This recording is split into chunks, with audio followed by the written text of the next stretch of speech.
Hi good morning. ఇంకా పొద్దున్నే లేచేసి అన్ని పూజ అయితే చేసుకొని ఇంకా ఈవినింగ్ అయితే సంకష్ట చతుర్దశి కదా, ఇంకా పూజనైతే చేసుకొని గుడి దగ్గరికి అయితే వెళ్దామని అయితే అనుకున్నాం. ఇంకా అక్కడ భోజనాలు అయితే అక్కడే పెడతారు, ఇక ఫాస్టింగ్ అక్కడే వదిలేద్దాం కదా అని ఇక గుడికి అయితే వెళ్ళాం. అప్పటికి నైట్ కదా, చాలామంది అయితే వచ్చారు.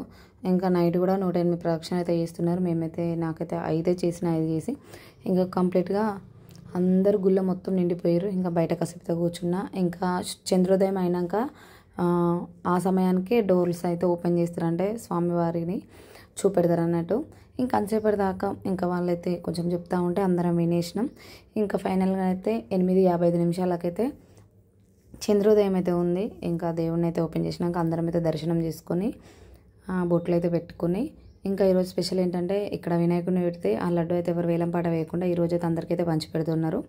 ఇంకా ప్రసాదం కూడా తీసుకొని ఇంకా భోజనం అయితే మంచిగా వెజిటేబుల్ రైస్ పెట్టేసి అందులో పప్పు ఆలుగడ్డ కర్రీ ఎంత పెట్టేసారు. మంచిగా ప్రశాంతంగా తినేసి ఇంకా అక్కడైతే ఒక్క పొద్దు అయితే వదిలిపెట్టి ఇంటికైతే వచ్చినాం.